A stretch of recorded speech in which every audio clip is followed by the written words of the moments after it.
Sufyaan Maxamed oo lagu naanayso Taakeeye isla markaana labadii bilood ee u dambeeyay magaciisa iyo muuqaalkiisu si weyn uga dhex muuqday bulshada Soomaalida gaar ahaan baraha bulshada ayaa dhawaan bilaabay olole uu taageero ugu raadinayo wax ka bedel lagu sameynayo calanka Soomaaliya oo uu sheegay inuu yahay mid ay gaaladu samaysay oo micnaha uu xambaarsan yahay meel ka dhac ku yahay diinta Islaamka. waxa kale oo doodiisa in la bedelo calanka ku sheegay in dad badan oo Soomaali ah dulmi iyo dhibaato loogu geystay calankan hoostiisa. Sufyaan Maxamed waxa uu arrintaasi kala kulmay dhaleecayn iyo eedeymo uga yimid qaybo ka mid ah bulshada Soomaalida oo fakarkiisa u fasirtay inuu cid gaar ah u jeedo, waxaana lagu qaaday weerar afka ah oo baraha bulshada iyo warbaahintana la mariyey iyadoo boodhka laga tumay isla markaana lagu eedeeyey inuu yahay gacan ku dhigle qudha ka jaray 4 wariye oo ka howlgali jiray isla markaana ka wada shaqayn jireen raadiyo Muqdisho sanadihii 1991. eedeynta loo jeediyey Sufyaan Maxamed oo qarisay ama sheeqisay ololaha calanka Soomaaliya ee uu bilaabay, waxaana waraysiyo kala duwan oo lala yeeshay warbaahinta kala duwan oo wax ka weydiiyey eedeymaha dilka wariyaasha ee loo jeediyey iyo micnaha ka dambeeya ololaha wax ka bedelka calanka Soomaaliya ee uu dhaliilay. Master Taakeeye waxa uu beeniyey dilalka lagu eedeeyey isagoo ku dooday in xilligaas daadiisu ahayd 16 jir. haddaba Master Taakeeye oo dhowaan dib u bilaabay ololihiisa calanka Soomaaliya kadib markii ay ka qaboobeen weeraradii kaga imanayay bulshada, waxa uu ka hadlay Somaliland iyo kaalintii ay ku lahayd halgankii xoreynta Soomaalida ee xilligii gumaysigii oo uu sheegay in keligood dhibaato ka muteen gumaystigii Ingiriiska oo halgankooda kula dagaalamay. intiina taariikhda baratay, intiina jaamacadaha aaday ama mutacalimiinta ahi, halganka Soomaaliya qaybta ugu dhibka badneed waxa ay soo martay Somaliland. waxay ahayd meeshii ugu horreeyay Afrikaana ee lagu duqeeyay diyaarado ama lagu weeraray waxa la yiraahdo aerial bombardment. reer waqooyi Ingiriisku markii uu soo weeraray ilaa uu ku weeraray diyaarado si kasta oo uu sameeyay uu soo galiyay wadankooda. waxaa ka jiray halkaa ka jiri jiray boqortooyadii Cifaad iyo boqortooyadii Cadaal labaduba. waa geesiyaal Soomaaliyeed, waa dad Soomaali ah oo xaqiiqa calanka maanta aan haysanana aad ay u necab yihiin.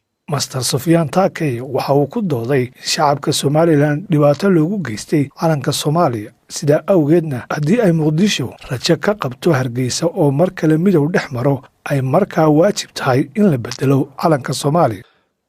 waxaa xaqiiqa reer Somaliland calankan maanta aan haysano innaba inaysan aqbalin. waa xaqiiqtaas. waxaa kaloo xaqiiqa walaalayaal inaanan Somaliland marnaba ku muquunin karin xoog, xitaa haddii ay suurtagal noo tahay ama aan samayn karnaba sidaan aaminsanahay amaba samayn karnee inaysan caqli ahayn inaan xoog ku muquunin. waa isla ognahay taas. Somaliland dagaal kuma soo jeedi karno, inaan ugu guulaysanana lama hubo xataa haddaan isku dayo. waxaa kaloo xaqiiqa oo maanta la hubaa inaanan ka maarmin Somaliland. Master Taakeeye waxa uu sheegay in calanka Somaliland ka qiimo badan yahay calanka Soomaaliya marka loo eego dhismaha dowladnimada iyo jiritaanka wadaninimo. shakhsiyaadka marka ku dhagan calankan ee markasta ku andacoonaya calankani waa mideeye. walaal mideeye maha calankani, waa kala geeye. inuusan naga turjumin dad kale 5 xidigoo 5 Soomaali u yaalaan, 5 Soomaaliya ama 5 Soomaaliyeed ba aan saxo 5 xidigood uma yaalaan kamana turjumaan. 5 gees waxay ka turjuntaa wax kaleeto oo aan ahayn 5 Soomaali. calan kasta oo caalamku yaalay ku taala, ka Ethiopia ku taala, ka Turkiga ku taala, ka Pakistan bay ku taala, ka Algeria ku taala, ka Mareykanka ku taala, wadamo badan ku taala calamadooda. therefore 5 gees ee pentagramku uma taagna 5 Soomaali. dadkiina aan ku baraarugsanayn reer Soomaaliya, Soomaalida dhinacan aanu groupka aan ka tirsanahay ee aaminsan calankani inuu yahay muhiim lama taabtaan. walaale waad qaldan tahay. haddaad rabto Somaliland inuu kula madoodo calankan bedel. gobolkan marada ee shaydaanka lagu caabudo ee gaalku uu sameeyay ee naga turjumin aan turno aan bedelno, aan ku bedelno mid anagu aan leenahay oo aan wada samaysano. calamadan kaleeto oo faraha badan wax macnaha samayneen male. Soomaaliya waa dad isku mid ah, waxay u baahan tahay hal calan, waxay u baahan tahay hal nidaam, waxay u baahan tahay dastuurka islaamka inay qaadato.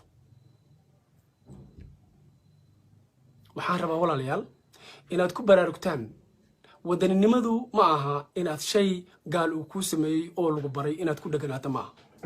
wadaninimadu waxay tahay inaad ka fakarto sida wadankaagu uu hore ugu mari karo. maxaa u wanaagsan wadankaaga, maxaa u xun wadankaaga. wadaninimadu ma aha inaad tirahdid innaa wajadnaa aabaana. wadaninimadu waxay tahay in caqligaaga aad furto, inaad isweydiiso su-aasha maxaa horumara oo wadankaygu gaari karaa, sideen wadankaygu ugu hiiliyaa, sideen diinteeda ugu hiiliyaa. anigu waxaan aaminsanahay inaan ha wadani, taariikhda ayaa sheegaysa. sababtaas daraaddeed ayaan u ololeeyaa in wadankayga dib loo hagaajiyo, in wadankayga laga soo xuxiyo qaldan.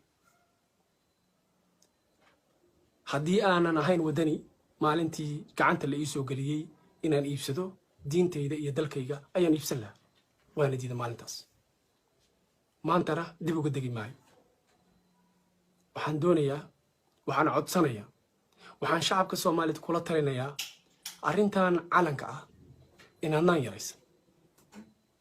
astaanta qaranku waa calaamad gaalo, calankuna waa calaamad gaalo labaduba. nagama turjumaan, anaguna ma samaysan.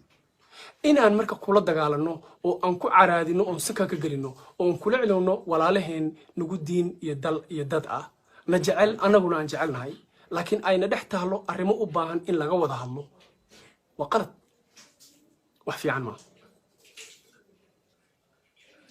kaasi wuxuu ahaa qodobkeennii afaraad ee haddaan nahay reer Talo ku nool aan ku diidanahay calanka iyo astaanta qaranka, doonaynana in lagu bedelo. taas micnaheedu ma aha Somaliland issue-ga kaliya ee ay haysato ama waxa kaliya ay tabanayso inay tahay calankan oo ayagu ay aaminsan yihiin in lagu daadiyey dhiigoodi. bal waa qayb muhiim ayuu ka yahay, waa qayb aan u baahannahay inaan ka tanaasulno, iska ilowno, xagga iska dhigno, aan wada qoranno, wax meel isku ogaano. arrintaasi waa qaabka iyo nidaamka ay rabaan walaalaheen Somaliland. aniguna waxaan aaminsanahay iyo inta waxgarada oo Soomaaliya inaan la qasbi karin. dacaayadu shay fiican maaha, walaalkaa inaad xumaysidna waa ka sii liidataa.